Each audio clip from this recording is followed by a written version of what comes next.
Mencari timba si anak dara di bawah sarang burung tempur. Salam sembah pembuka bicara. Selamat datang untuk semua. Assalamualaikum dan salam sejahtera saya ucapkan kepada penonton dan juga barisan panel yang sudi bersama kita pada hari ini. Topik forum kita pada hari ini ialah pengurusan alam sekitar bandar. Sejauh manakah pelaksanaannya? Sebelum saya memulakan sesi forum ini, eloklah terlebih dahulu jika saya memperkenalkan ahli-ahli panel terhormat kita kepada penonton. Kerana kata orang, tak kenal maka tak cinta. Baiklah, ahli panel kita yang pertama ialah Saudari Siti Fatin Alia binti Marzuki. Apa khabar saudari? Dan selamat datang saya ucapkan kepada Saudari Alia. Waalaikumsalam. Terima kasih sebab menyebut saya sebagai salah seorang panel. Terima kasih. Panel kedua pula adalah Saudari Nur Azlin binti Kamarudin atau lebih mesra disapa sebagai Alin. Selamat datang buat Saudari Alin. Anda apa khabar?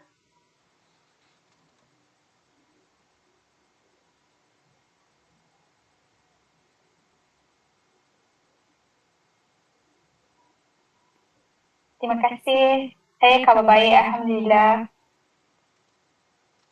Seterusnya, ahli panel kita yang ketiga, saya perkenalkan Saudara Muhammad Najmi bin Zaidi atau lebih mesra dipanggil Najmi. Selamat datang saya ucapkan. Apa khabar Saudara Najmi? Ya, selamat datang. Baik. Alhamdulillah. Terima kasih. Saudari moderator. Di sebelah kanan saya pula, kalau lihat di skrin saya perkenalkan panel keempat kita iaitu Siti Nur Solehah binti Ramli atau lebih mesra dipanggil Solehah. Apa khabar hendaknya Saudari Solehah? Selamat datang saya ucapkan. Terima kasih kepada saudari moderator atas jemputan. Saya sihat sahaja. Terima kasih. Dan panel terakhir kita pada hari ini, saya perkenalkan kepada anda semua Saudari Nur Fatihah Azrina binti Hamzah atau nama glamournya Rin. How are you, Saudari? Terima kasih saudari moderator. Terima kasih sebab menjemput saya. Saya alhamdulillah sihat. Terima kasih. Sebelum saya menjemput panel-panel untuk melontarkan idea, izinkan saya terlebih dahulu menjelaskan latar belakang tajuk kita pada hari ini. Secara umum, pengurusan alam sekitar adalah berkaitan dengan pemahaman tentang struktur dan fungsi sistem bumi serta cara-cara di mana manusia berhubungan dengan persekitarannya. Oleh itu, dalam erti kata yang lain, pengurusan alam sekitar mementingkan penerangan dan pemantauan perubahan persekitaran dengan meramalkan perubahan masa depan dan dengan usaha untuk memaksimumkan manfaat manusia dan untuk meminimumkan kerosakan alam sekitar kesan aktiviti manusia. Namun, secara khasnya, pengurusan alam sekitar adalah mengenai membuat sesuatu keputusan terutama yang berkaitan dengan penggunaan sumber alam, pencemaran habitat dan pengubahsuaian ekosistem. Di samping itu, pengurusan alam sekitar berkaitan dengan prinsip pembangunan mapan yang menekankan bahawa alam sekitar adalah sebahagian daripada proses pembangunan dan bukanlah sesuatu yang boleh diketepikan. Secara prinsipnya, Malaysia sememangnya telah menerima pakai konsep ini malah lebih awal daripada laporan Suruhanjaya Sedunia Alam Sekitar dan Pembangunan pada tahun 1987. Hal ini dapat dibuktikan menerusi rancangan Malaysia yang ketiga iaitu pada tahun 1976 sehingga 1980 dan terus menjadi teras dalam rancangan-rancangan Malaysia yang berikutnya. Program pengurusan alam sekitar yang diamalkan di Malaysia pada masa ini sebenarnya telah banyak berubah daripada apa yang dialami pada kurun ke-19. Terdapat 3 peringkat pengurusan alam sekitar di Malaysia. Peringkat awal adalah kira-kira pada tahun 1974 di mana apabila Akta Kualiti Alam Sekeliling diluluskan oleh Parlimen. Peringkat kedua meliputi jangka masa di antara tahun 1974 dan 1987 apabila Perintah Penilaian Kesan Alam Sekitar EIA Order 1987 diwartakan. Dan yang terakhir iaitu peringkat ketiga meliputi jangka masa selepas 1987. Kini, pengurusan alam sekitar mencakupi hampir keseluruhan aspek manusia, kesejahteraan, kesihatan, perdagangan dan masa depan kita dan anak cucu kita. Tanpa membuang masa, saya akan kemukakan soalan buat panel pertama kita pada hari ini. Soalannya adalah, apakah masalah yang dihadapi dalam pengurusan alam sekitar bandar ini? Bagaimana pula dengan isu-isu yang berbangkit? Silakan Saudari Alia. Baik, terima kasih kepada pengurusi majlis atas soalan yang disampaikan. Okey, pengurusan alam sekitar yang kita tahu merujuk pada usaha untuk memelihara dan memelihara dan mengawal pencemaran alam sekitar. Jadi dalam pada kita memelihara, daripada kita memelihara dan mengawal pencemaran ini, pasti akan ada isu ataupun masalah yang berbangkit. Jadi sebagai manusia, kita sebenarnya sangat-sangat bergantung pada alam sekitar kerana alam sekitar yang mampu memberikan kita pelbagai kebaikan, terutamanya dari aspek keselamatan, kesihatan dan kesejahteraan. Jadi untuk keselamatan dan kesihatan manusia dan alam sekeliling ini sebenarnya boleh terganggu apabila berlaku kemerosotan kepada alam sekitar kita. Terutamanya disebabkan oleh aktiviti pembangunan yang semakin hari semakin giat dijalankan. Jadi umumnya memang tidak dapat dinafikan bahawa yang sebenarnya pembangunan sebenarnya beri kesan yang positif terutamanya kepada kemajuan sebuah negara. Namun di sebalik pembangunan yang besar ada isu yang timbul yang mendaratkan kehidupan masyarakat kita. Dan jika diperhatikan juga, masyarakat kita sebenarnya sudah pun sedar bahawa alam sekitar kita mengalami kemerosotan. Dan kita boleh lihat di televisyen, di akhbar, terdapat berita atau keluhan penduduk mengenai alam sekitar ini sendiri, terutamanya di mana-mana. Jadi antara isu atau masalah yang berbangkit yang sentiasa menjadi tajuk utama di akhbar, di televisyen, antaranya isu yang membabitkan pengurusan air atau pencemaran air, isu peningkatan haba di bandar dan melibatkan pencemaran udara dan pengurusan sisa pekerja dan kipas sungai. Jadi kalau kita lihat sebenarnya ada empat dalam kita menjurus kepada kelestarian bandar, pengurusan alam sekitar yang menjurus kepada kelestarian bandar itu sebenarnya ada empat aspek penting, iaitu pengurusan hutan, pengurusan tenaga, pengurusan sisa pekerja dan pengurusan air. Apa yang saya maksudkan adalah melibatkan isu pengurusan air ataupun pencemaran air. Jadi umum kita ketahui pencemaran air adalah perubahan yang berlaku pada air daripada segi kandungan, daripada segi warna, daripada segi keadaan sehingga tidak sesuai untuk digunakan oleh manusia, oleh kita sendiri. Jadi pencemaran air ini boleh berlaku dari berbagai bentuk, iaitu gas, air dan pekerja. Dan antara isu yang terbaru yang berlaku melibatkan pengurusan air dan pencemaran air ini adalah gangguan bekalan air di Selangor dan Kuala Lumpur, iaitu krisis bekalan air yang berlaku pada 3 September 2020 yang lalu, yang diakibatkan oleh pencemaran bau dari Cina Haram yang telah menyebabkan lebih 1 juta penduduk di Selangor dan di Kuala Lumpur terjejas. Di mana air Selangor mengumumkan sebanyak 1,274 kawasan terjejas dan membabitkan wilayah Kuala Lumpur, Petaling, Kelang, Shah Alam, Kuala Selangor, Hulu Selangor, Gombak dan Kuala Langat. Jadi ini membuktikan walaupun Selangor beberapa dekat laut, tasik, sungai sentiasa tercemar terus ada isu pencemaran air dan kerana kegiatan perindustrian, pertanian, peternakan dan pemadaran yang melampaui batas. Jadi isu seterusnya adalah isu peningkatan suhu di bandar dan pencemaran udara. Pembangunan pesat bandar di Malaysia sebenarnya telah menyebabkan perubahan guna bentuk fizikal bumi, di mana berlaku penggantian hutan dengan bantuan bangunan yang giat dijalankan, yang giat dibina. Macam kalau kita pergi KL pun, tak sah kalau kita tak nampak crane, tak sah kalau kita tak nampak kerja-kerja baik kulit, kerja-kerja ini bangunan yang tinggi-tinggi. Jadi pembangunan bandar ni proses pengeluaran pengeluaran asap kenderaan, penggunaan pengawal dingin dan sebagainya. Dan kegiatan-kegiatan ini sebenarnya secara tidak langsung memberi kesan pada peningkatan suhu dan menghasilkan bahan-bahan tercemar yang boleh terampai di atmosfera dan sehingga menyebabkan pencemaran udara dan juga jerbu. Di mana kajian terhadap taburan suhu di bandar oleh Jabatan Kaji Cuaca Malaysia menunjukkan bahawa kawasan yang paling panas adalah kawasan di pusat bandar berbanding kawasan yang di sekitarnya. Isu seterusnya adalah isu pengurusan sistem pekerjaan. Isu pengurusan sistem pekerjaan ini dikatakan isu yang sering dikatakan juga isu utama yang kita dengar melibatkan masyarakat di bandar. Kerana bahan hasilan seperti sistem pekerjaan dilihat semakin meningkat seiring dengan pertambahan penduduk, proses perbandaran dan perindustrian, peningkatan taraf sosioekonomi, perubahan gaya hidup yang semakin canggih dan diikuti dengan peningkatan bahan buangan domestik oleh perniagaan, perkilangan dan sebagainya.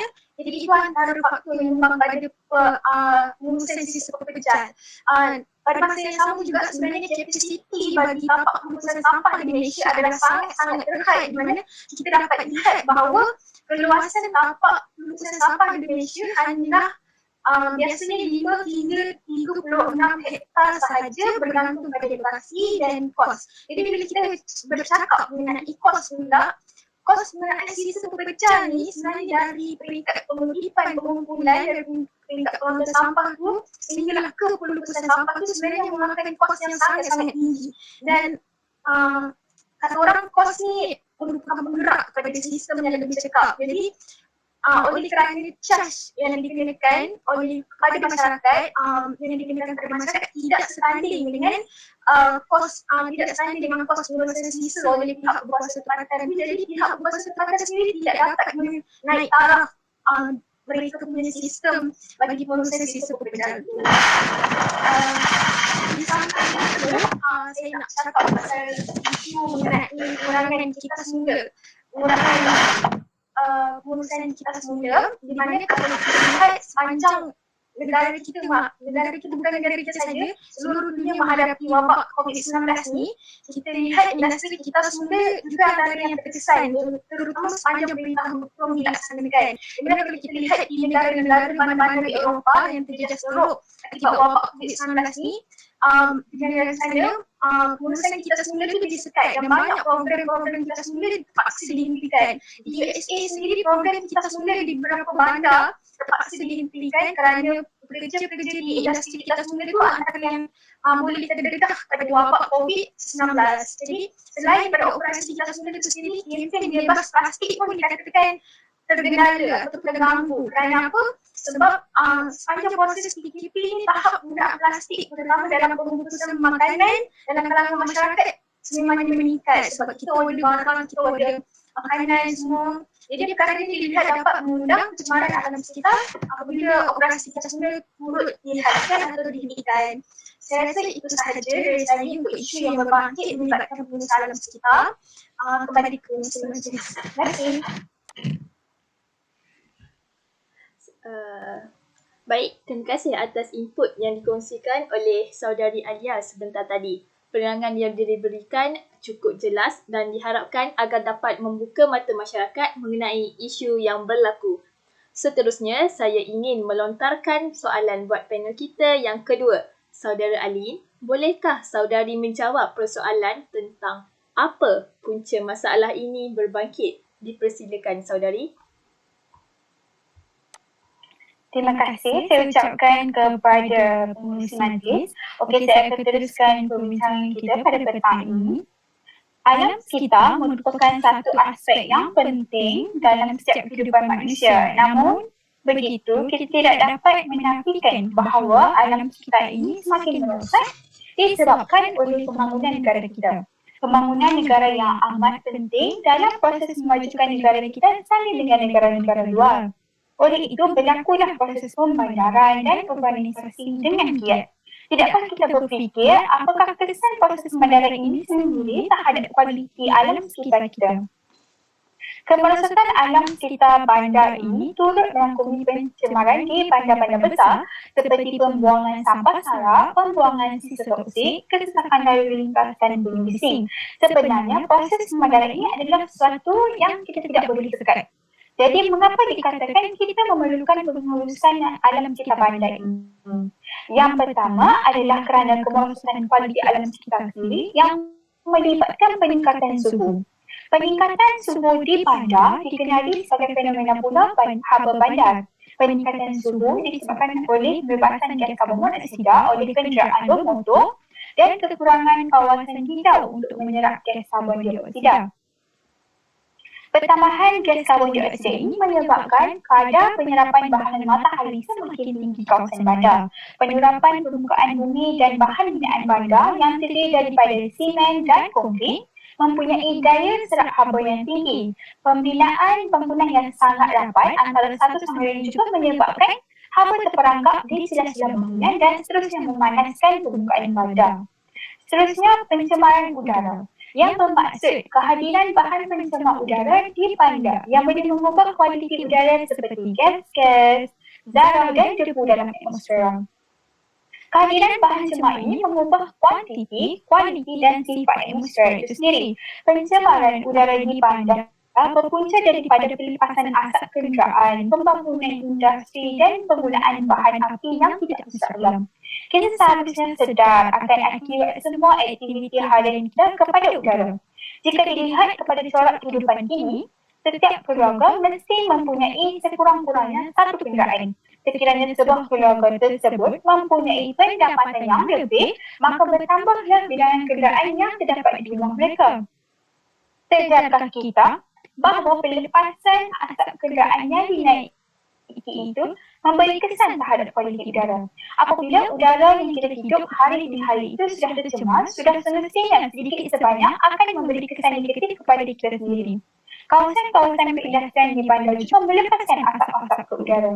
Oleh itu, dapat kita lihat yang kualiti udara di kawasan bandar utamanya yang berdekatan dengan kawasan perindustrian lebih tercemar daripada kawasan-kawasan lain. Apabila udara itu tercemar, kita memerlukan tumbuhan untuk menghasilkan lebih banyak oksigen.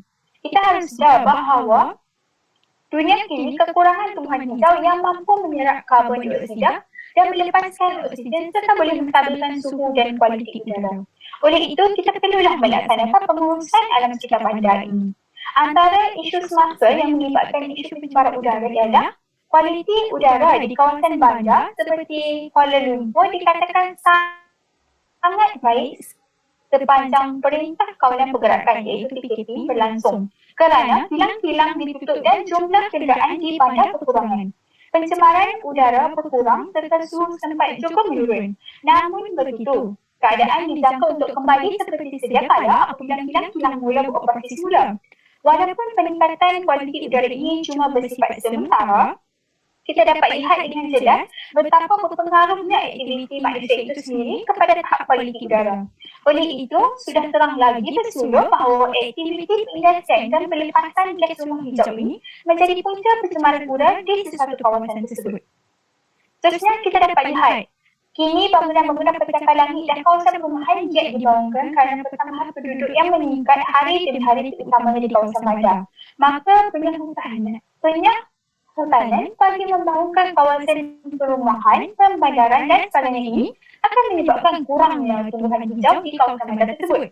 Kita haruslah bijak untuk menguruskan alam sekitar agar pembangunan bandar dan kesejahteraan alam sekitar itu sendiri dapat menjadi seimbang. Seterusnya saya akan sentuh tentang pencemaran air yang berpunca daripada pembuangan sisa domestik oleh penduduk pada sisa pembuangan dan sisa kilang ke dalam sumber air. Perbuatan ini menyebabkan kualiti air bersih dari sungai, tasik, kolam dan tapungan sungai jadi yang ada di sesebuah bandar itu terjejas. Indeks kemerosotan kualiti air bersih dapat diukur berdasarkan indikator kandungan penggunaan oksigen biologikal iaitu BOD, nilai keasian iaitu pH, perubahan warna dan bau dan sebagainya. Seterusnya kita beralih pula kepada topik kita semua yang disentuh oleh panel sebelum ini. Ketika ini, kadar pertambahan jumlah sisa pekerjaan negara adalah dikatakan 2 kali ganda daripada sepatutnya. Seperti yang kita semua sedia maklum, kita semula adalah amalan mudah dan tidak memerlukan masa lama pun untuk dilaksanakan. Kita semula ini dapat mengurangkan penggunaan sumber baharu untuk dijadikan bahan baharu seperti kulit kayu bagi penghasilan kertas serta mengelakkan keputusan flora dan fauna.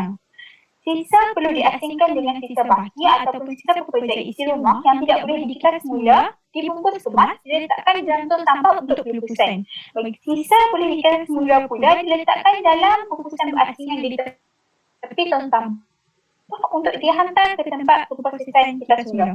Namun, masih boleh dilihat sebahagian besar rakyat mengambil mudah kertas semula yang mampu menjimatkan sungai, menghalang pencemaran dan menyumbang kesihatan awam ini. Tidak ramai yang sedar kertas semula ini juga mewujudkan peluang pekerjaan serta dapat menjana pendapatan sampingan dengan mudah. Akhir sekali, dapat saya menyatakan bahawa isu yang sepatutnya diberi perhatian ialah bagaimana kita merangka dan mengurus pembangunan itu sendiri dengan mengambil kira aspek penjagaan alam sekitar. Jika projek pembangunan yang dilaksanakan mengabaikan aspek penjagaan alam sekitar, maka ia boleh mengundang pelbagai masalah seperti halikan tanah, pencemaran sungai dan sebagainya. Maknanya, keseimbangan antara pembangunan dan alam sekitar mestilah diambil kira. Manusia akan menjadi rakus dengan keuntungan kemudahan jika peraturan atau garis panduan yang jelas tidak disediakan bagi memastikan tanggungjawab memelihara alam sekitar ini dipatuhi. Kesimpulannya, kita memerlukan pengurusan alam sekitar bandar ini disebabkan oleh pengurusan kualiti alam sekitar, terutama di kawasan bandar, seperti pencemaran udara, kekurangan letupan tumbuhan liar yang boleh meningkatkan suhu tempat, dan juga pencemaran air yang disebabkan adanya cara pembuangan sampah yang strategik. Perkara-perkara ini tidak boleh dipandang remeh kerana lama-kelamaan perkara ini boleh memusnahkan alam sekitar kita. Oleh itu, rangkaian sebaiknya ialah dengan pelaksanaan pengurusan alam sekitar bandar yang boleh meningkatkan kembali kualiti alam sekitar sejagat. Sekian daripada saya. Terima kasih. Terima kasih sama-sama saudara ini. Terima kasih di atas jawapan yang diberikan yang cukup mantap sekali. Kesimpulannya, setiap kerosakan yang berlaku itu punca utamanya adalah tidak lain tidak bukan daripada manusia itu sendiri. Buktinya dapat kita lihat dengan jelas semasa dunia dilanda pandemik COVID-19 baru-baru ini dan kebanyakan negara telah mula mengenakan lockdown. Di Malaysia, PKP fasa pertama yang telah dijalankan pada bulan Mac baru-baru ini telah menyebabkan hampir semua sektor perindustrian dan perkhidmatan telah diarahkan untuk menghentikan operasi serta-merta. Impaknya kita dapat lihat bahawa bahawa banyak alas kita menunjukkan tanda-tanda positif setelah proses industri dan sebagainya dihentikan. Sungai Melaka yang dahulunya kita lihat keruh menjadi jernih dan dapat dilihat ikan-ikan yang boleh kita lihat berenang dengan jelas sekali. Selain itu, kualiti udara di negara seperti China dan Korea Selatan juga kita dapat lihat kualiti udaranya semakin bersih. Baiklah, setiap masalah yang dihadapi pasti ada jalan penyelesaiannya. Justru saya menjemput saudara Najmi bagi mengupas langkah yang dilaksanakan oleh badan kerajaan maupun badan bukan kerajaan dalam menangani masalah pengurusan alam sekitar bandar ini. Dengan segala hormatnya, dipersilakan. Okey, baik. Terima kasih kepada saudari moderator atas soalan yang diucapkan. Okey, berbalik kepada soalan yang dilontarkan oleh saudara moderator tadi. Apakah langkah pengurusan yang dilakukan di negara kita ini berkaitan dengan pengurusan alam sekitar di negara kita? Seperti mana yang kita tahu pada era globalisasi ini, telah lahirnya bangunan yang mengabaikan kelestarian alam sekitar, bangunan yang pesat dalam mengejar era kemodenan negara dan meningkatkan taraf hidup penduduk di semua negara. Kegiatan ekonomi dan juga projek pembangunan dilihat sering mengabaikan kepentingan alam sekitar. Untuk meminimumkan kesan negatif mengenai atas alam sekitar, setiap aktiviti ekonomi dan pembangunan mestilah diseimbangkan dengan usaha pemeliharaan dan juga pemeliharaan alam. Pemeliharaan merujuk pada langkah pengawalan memelihara alam sekitar daripada kerosakan atau pemusnahan akibat pembangunan atau dieksploitasi oleh manusia secara keterlaluan dan secara tidak terancang. Pemeliharaan pula merujuk pada langkah pengawalan membaik pulih alam sekitar yang semakin terancam dan menghadapi keputusan atau kehabisan sumber. Terjadinya kemerosakan kualiti air dan udara, peningkatan bencana alam dan wabak penyakit disebabkan oleh pencemaran alam sekitar yang dilakukan oleh manusia sendiri. Langkah pemeliharaan ini merujuk pada langkah pengawalan membaik pulih alam kita yang semakin terancam dan juga menghadapi keputusan atau kehabisan. Manakala pengawalan dilakukan melalui langkah perundangan, contohnya seperti penguatkuasaan dan pemantauan. Langkah bukan perundangan pula adalah seperti pengurusan strategi, kempen, kesedaran dan juga pendidikan alam sekitar. Baik, adalah langkah yang dilakukan untuk pengurusan alam sekitar ini adalah perubahan atau kualiti alam sekitar 1974. Apakah ini digumbal sebagai perundangan yang komprehensif bagi menyelaraskan semua aktiviti berkaitan dengan pengawalan alam sekitar di seluruh negara kita. Apakah kualiti alam sekitar 1974 mempunyai kedudukan yang jelas tentang pencemaran udara, pencemaran bumi bising, pencemaran tanah dan juga pencemaran bahan bangunan. Selain itu, langkah lain yang dapat dilakukan adalah dengan menumbuhkan edisi-edisi khas penguasa undang-undang alam sekitar. Edisi-edisi ini bertujuan menjaga serta melindungi alam sekitar, contohnya sebagai contoh jabatan perkhidmatan hutan, polis marine dan sebagainya. Selain itu, jabatan-jabatan kerajaan yang sedia ada seperti polis juga boleh berganding mampu bersama-sama mengawal alam sekitar agar tidak berlaku sebarang jenayah alam sekitar. Selain itu, pelaksanaan hukuman-hukuman untuk pelaku jenayah alam sekitar dan juga perlu dijalankan penguatkuasaan yang tegas. Ini susulan pendedahan berbagai isu yang berkaitan dengan beberapa isu dan persoalan yang berlaku di dalam negara kita semenjak kebelakangan ini. Contohnya seperti pencemaran bahan kimia yang berlaku di Pasir Gudang Johor sehingga menjejaskan kesihatan para penduduk di sana, khususnya para pelajar. Denda dalam berbagai bentuk juga boleh dikenakan, antaranya dalam bentuk wang sebanyak RM500 kepada orang ramai jika membuang sampah merata-rata. Penutupan premis juga boleh dilakukan apabila kita mendapati mereka melakukan sebarang kesalahan jenayah alam sekitar. Hukuman-hukuman seperti ini agak berat dan akan menjadikan masyarakat setempat lebih berjaga-jaga untuk melakukan sebarang jenayah alam sekitar. Baik, selain itu, langkah-langkah perundangan seperti di atas pengurusan alam sekitar bukan perundangan juga boleh dilakukan. Langkah perundangan ini secara umumnya terbagi pada dua, iaitu pengurusan strategik dan juga kempen kesedaran. Untuk pengurusan strategik lebih memfokuskan pada pelaksanaan pihak kerajaan, manakala kempen kesedaran ini boleh dilakukan oleh edisi swasta yang lain. Hal ini dikatakan sedemikian kerana langkah-langkah ini juga dilakukan oleh edisi awam untuk sama-sama berganding bahu menjaga alam sekitar. Antara contoh pengurusan strategi yang boleh dilakukan oleh kerajaan adalah dengan penumbuhan kawasan simpan, pusat penjagaan, pengezonan kawasan dan juga menjalinkan kerjasama serantau dengan negara-negara lain.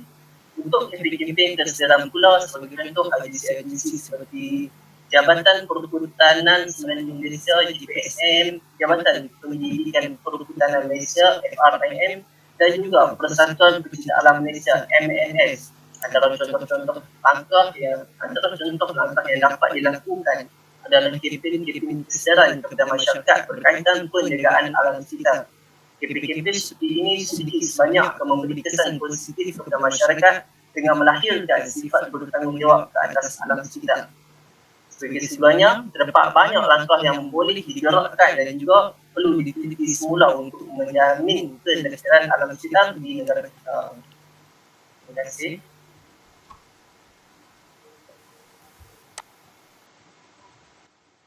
Terima kasih saudara. Begitu banyak sekali usaha yang dilakukan bagi menjaga alam sekitar walaupun di mata masyarakat ianya seolah-olah tiada sebarang langkah yang dijalankan. Namun, adakah langkah ini berjaya dilaksanakan? Oleh itu, saya menjemput saudari Siti Solehah bagi menjawab persoalan ini. Dipersilakan saudari. Baiklah, terima kasih kepada pengurusi majlis yang telah mengutarakan persoalan sejauh manakah keberjayaan atau keberkesanan pelaksanaan pengurusan alam sekitar bandar. Adakah ianya berkesan atau berjaya dilaksanakan? Okey, bagi menjawab persoalan saudari, sebagai permulaannya, masyarakat wajar peka dan prihatin terhadap prinsip dan kehendak sistem pengurusan alam sekitar bandar yang antara lain menggariskan usaha, mengenal pasti, menganalisa, mengkelaskan dan mengawal perkara-perkara yang menyebabkan risiko, bahaya dan kemusnahan alam sekitar sendiri. Dan usaha ini memerlukan keunggulan kepimpinan dalam penambahbaikan berterusan. Rentetan standard antarabangsa ISO 1400 secara dasarnya dia menumpukan kepada usaha pengurangan dan pencegahan pencemaran. Dan dalam bidang pengurusan alam sekitar, pendekatan kefahaman teknikal diberikan kepada aspek sains persekitaran yang mana proses dan tindak balasan alam semula jadi secara mendalam perlu diberi keutamaan. Dan faktor budaya yang diketenangkan dalam bidang ini tidak hanya merupakan faktor estetik dan moral persekitaran, malah ia membawa kepada kepekaan terhadap pendekatan persekitaran, iaitu perbezaan bahasa maklumat yang diamalkan. Hal ini termasuk dalam perbezaan asas rombongan dan pemisahan alam bina daripada alam semula jadi dalam membicarakan isu persekitaran di bandar. Wajarlah saya mengatakan bahawa pengurusan alam sekitar bandar secara terancang dan diurus dengan baik akan mengurangkan masalah-masalah pembandaran yang berbangkit. Oleh itu, pelbagai langkah yang telah dilaksanakan oleh pihak kerajaan dalam memastikan proses pembandaran itu berlaku dalam Malaysia secara mampan dan terurus. Pembangunan mampan dan mesra alam dijadikan asas kepada pemeliharaan alam sekitar dan meningkatkan kualiti hidup di bandar dalam memastikan proses pemandaran berjalan seperti mampan. Dasar pembandaran negara yang ke-26 telah direalisasikan dan berbagai agensi seperti Jabatan Alam Sekitar telah berganding bahu dengan mengorak langkah seperti memastikan bandar dibangunkan secara mampan dan mesra alam, dijadikan asas kepada pemeliharaan alam sekitar dalam meningkatkan kualiti hidup di bandar sendiri. Dan keberkesanan langkah yang telah dilaksanakan oleh pihak tertentu kemungkinan ada yang berjaya dan kemungkinan ada yang gagal menanganinya. Dan keberkesanan ini dapat dilihat melalui aspek-aspek yang tertentu yang telah diukur atau dia melepasi suatu indikator atau piawaian yang telah ditetapkan. Okey, dalam isu masalah longgokan sampah di kawasan bandar, kerajaan telah giat melaksanakan kempen kesedaran iaitu Hari Tanpa Beg Plastik secara berterusan. Dan dalam konteks ini, pada mulanya, kempen ini hanya dilaksanakan di negeri Selangor dan pelaksanaannya kini dapat dilihat telah diamalkan oleh kesemua negeri di Malaysia. Dan kempen ini telah berjaya membuka mata masyarakat Malaysia untuk mengurangkan penggunaan beg plastik itu sendiri. Walaupun secara kasarnya, kita melihat bahawa langkah ini tidaklah mengatasi masalah secara langsung. Tetapi sebenarnya langkah ini merupakan strategi yang dilakukan di peringkat akar umbi sebenarnya bagi mengatasi masalah longgokan sampah di bandar. Dan langkah ini telah berjaya mengurangkan penggunaan plastik yang banyak dalam masalah longgokan sampah sarat yang di Malaysia. Sebagai contoh, Pulau Pinang telah melaksanakan kempen Hari Tanpa Beg Plastik pada 6 Julai 2009 lagi di Pasaraya hingga dapat menjimatkan lebih 1 juta beg plastik dalam masa 4 bulan. Dan program kemudiannya dilanjutkan ke 3 hari seminggu iaitu setiap hari Isnin, hari Selasa, hari Rabu. Dan pada tahun ini, setiap hari tanpa beg plastik itu juga dijalankan. Di sekitar Lembah Kelang dan Selangor, kebanyakan pasaraya seperti Tesco, Carrefour, Giant, pasar mini seperti Speedmart, 7-Eleven dan beberapa premis perniagaan lain, dia menyokong sepenuhnya kempen ini dengan tidak menyediakan beg plastik kepada pengguna pada hari Sabtu. Oleh itu, wajarlah saya mengatakan bahawa langkah ini antara inisiatif kerajaan yang berkesan dalam mengurangkan impak masalah longgokan sampah. Memetik perspektif yang berbeza. Bila bercakap tentang penjagaan alam sekitar, kita mungkin terfikir pasal straw bersih, tong sampah dan kita semula ataupun beg plastik yang telah saya nyatakan yang kena charge 20% bila pergi ke 7-Eleven.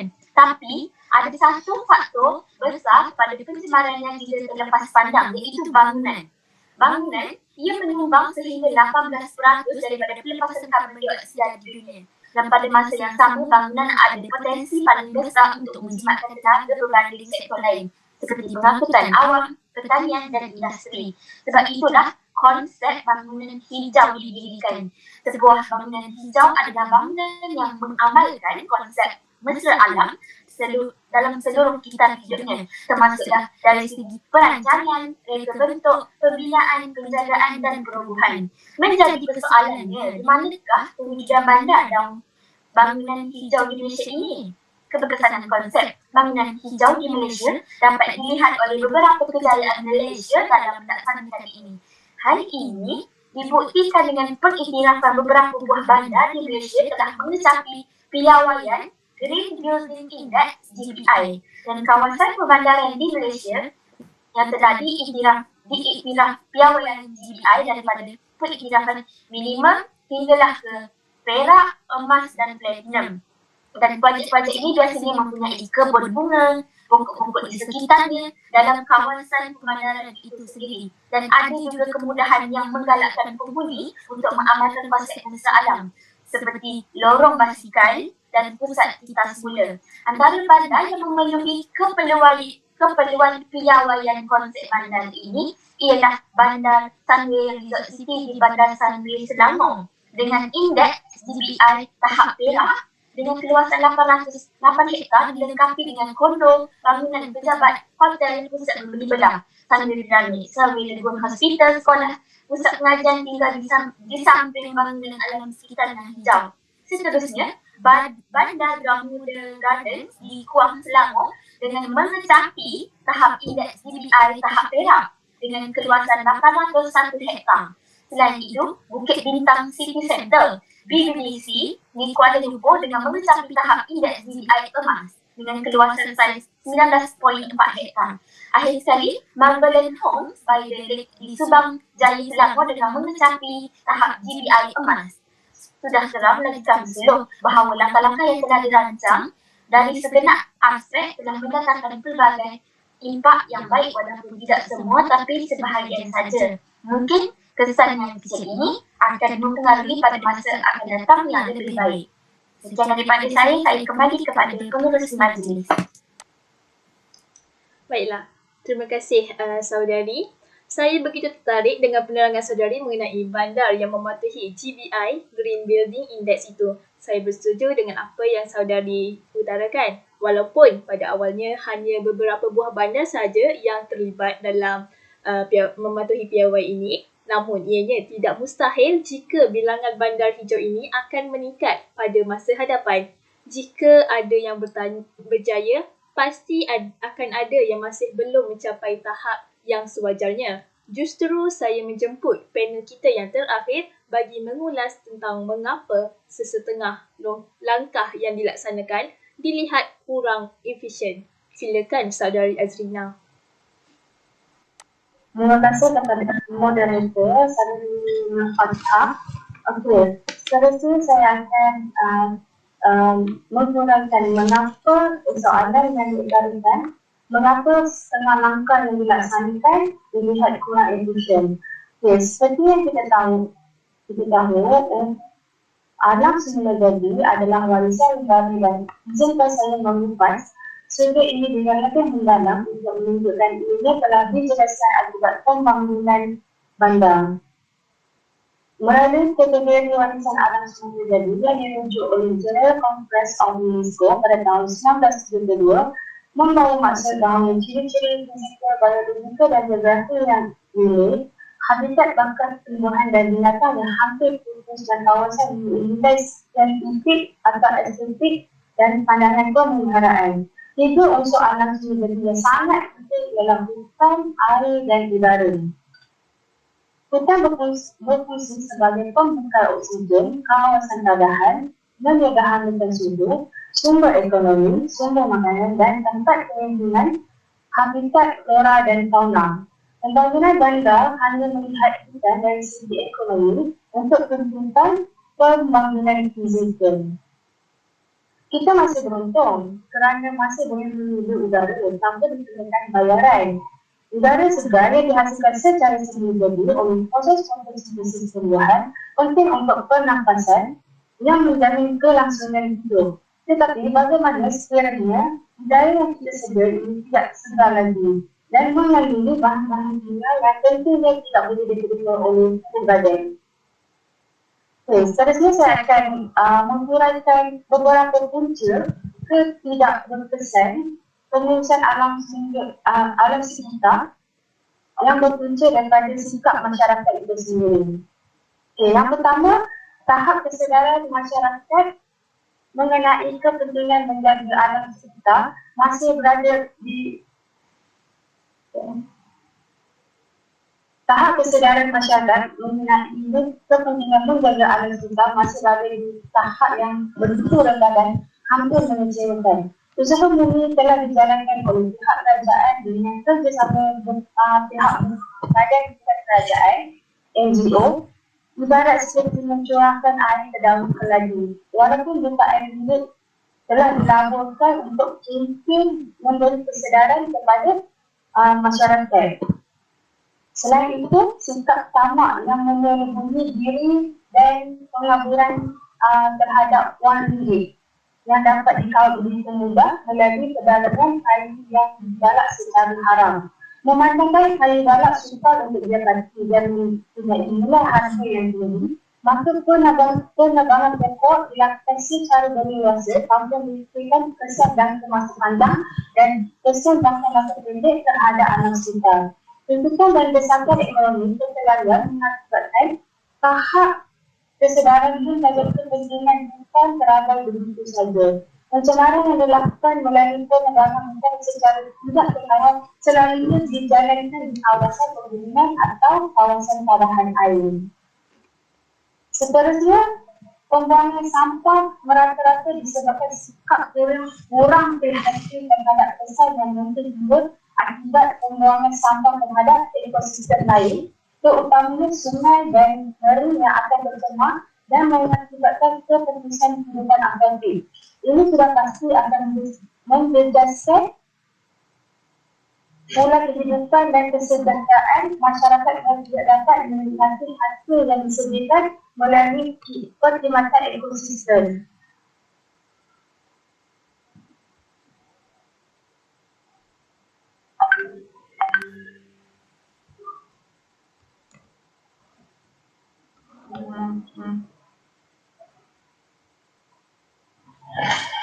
Budaya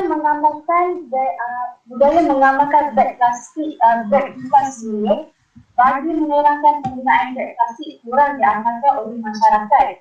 Penghasilan sampah harian dalam kalangan rakyat di negara ini mencatatkan 145%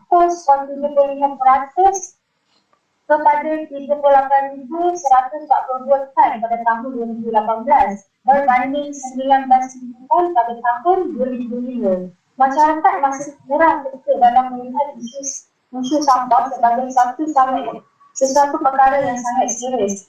Selain tidak mengendahkan untuk menghasilkan sisa buangan sampah, kerana sisa ini akan membebankan masyarakat pada masa akan datang untuk membiayai kos kesihatan mereka. Kerajaan telah berbelanja RM5 untuk menangani sikap rakyat yang gemar membuang sampah tanpa mempedulikan kesannya kepada kualiti kehidupan. Pengawasan undang-undang yang tegas perlu dilaksanakan bagi menjamin kelestarian alam sekitar. Cakupan kerajaan juga perlu memiliki sikap amanah dan integriti dalam melaksanakan tanggungjawab supaya dapat menghindari metode mengambil rasuah. Individu atau syarikat yang dapat terlibat dalam aktiviti yang menjejaskan alam sekitar dan mengakibatkan pencemaran perlu dikenakan hukuman yang setuntas supaya mereka tidak mengulangi perkara yang sama dan memberi pengajaran kepada orang lain. Setiap kerajaan negeri perlu memperhatikan segala perbezaan politik yang ada pada mereka serta perlu menjalin kerjasama erat dengan kerajaan pusat bagi memastikan sebarang jenis pencemaran tidak berlaku pada skala yang serius dalam negara kita. Semua pihak harus memberi keutamaan kepada kebajikan serta kesihatan rakyat dalam usaha membendung pencemaran. Akhir sekali, semua pihak adalah penting dalam memastikan alam sekitar dalam negara kita berada dalam keadaan yang baik serta tidak membawa bahaya kepada mana-mana pihak. Setakat itu perkongsian daripada saya. Terima kasih. Terima kasih atas penerangan yang diberikan. Kepada para penonton, sentiasa ingat bahawa tugas menguruskan alam sekitar bandar ini bukanlah tanggungjawab kerajaan semata-mata.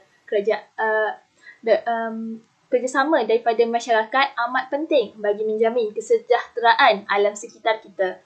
Kesimpulannya, tidak dapat dinafikan lagi, semuanya berpunca akibat kerakusan tangan manusia itu sendiri. Namun, masyarakat semakin lama semakin sedar akan isu ini. Oleh hal yang demikian, wujudlah langkah-langkah pengurusan alam sekitar yang telah dilaksanakan bagi mengatasi isu ini demi kesejahteraan generasi akan datang. Akhir kata, sejauh mana kebersamaan apa yang dirancang itu berbalik kepada sikap kita juga. Terima kasih buat ahli panel atas kesudian meluangkan masa untuk forum kita pada hari ini. Sebelum mengakhiri forum ini, izinkan saya mengungkap 2 rangkap pantun. Dari Kedah ke Pekansari, beli suasa di Kota Tinggi. Selesai sudah tugas diberi, di lain masa bersua lagi. Bunga seroja di atas para, jatuh ditimpa buah berangan. Andai kata tersilap bicara, kemaafan jua saya pohonkan. Sekian sahaja daripada saya. Wabillahi taufiq wal hidayah. Wassalamualaikum warahmatullahi wabarakatuh.